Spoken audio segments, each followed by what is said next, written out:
భరతుడు అడుగుతున్నాడు, ఏమయ్యా రామ, 14 ఏళ్ళు అడవులకు పోయావు కదా, ఎప్పుడో నువ్వే బాధలు పడుతున్నావు, కొన్ని మాకు కూడా బాధలను పంచవయ్యా అని. సుఖము అనేటటువంటి సుఖాలను పంచుకోవడానికి అందరూ వస్తారు, కానీ బాధలను పంచుకునే వాళ్ళు ఎవరు రాలేదు కదా. కనుక సుఖ సముద్రమునే సకులయంత, కనుక నీ యొక్క బాధల్లో కొన్ని మాకు ఇవ్వు, మేము కూడా బాధలు పడతాం అని భరతుడు రాముడిని భాగం అడిగాడండి. దేంట్లో భాగం? కష్టాల్లో భాగం అడిగాడు.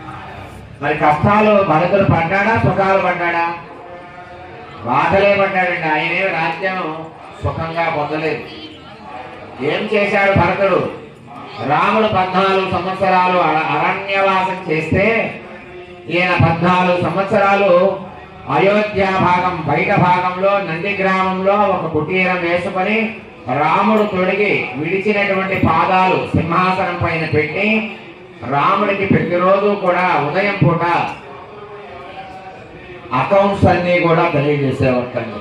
ఉదయం పూట సాయంత్రం పూట ఏమి అకౌంట్స్ తెలియజేసేవాడు ఆ పాలకులకి అంటే రాజ్యపాలనంతా రాముడే చేస్తున్నట్టు అర్థంగా తీసుకొని రాముడు ఆ సింహాసనంలో కూర్చున్నట్లుగా భావన చేసి సాయంత్రం అయ్యేసరికి అందరూ మరి రాముడు బదులు దశరథుడు లేడు, రాముడా రాజ్యంలో లేడు, దశరథుడు బ్రతికి లేడు, రాముడేమో అరణ్యానికి వెళ్ళాడు, పాదుకులు ఉన్నాయి.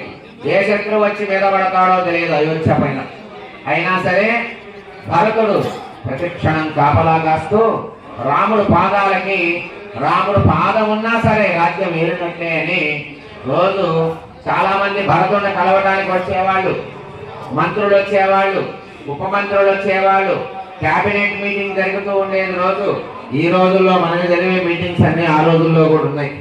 మంత్రులు ఆర్థిక శాఖ మంత్రి, విద్యాశాఖ మంత్రి, ఆరోగ్య శాఖ మంత్రి, అన్ని శాఖ మంత్రులు వచ్చి కూర్చుంటే భరతుడు బాగా మాట్లాడి వాళ్ళకి ఇవ్వాల్సిన సూచనలన్నీ ఇచ్చి ఆయన ఏం సూచనలు చెప్పాడో మళ్ళీ సాయంత్రానికి రాముడు పాదాల దగ్గర తెలియజేసేవట. ఇవన్నీ ఏమయ్యా రామ, ఈరోజు వీళ్ళతో ఇలా మాట్లాడా, ఈరోజు ఇలా సమస్య పరిష్కరించా, ఈరోజు కుటుంబ సమస్యని కొంతమంది వస్తే వాళ్ళతో ఇలా సమాధానించా, ఈరోజు అన్నదమ్ములు గొడవ వస్తే ఇలా సర్ది చెప్పా అని మనం గనక ఎలా అయితే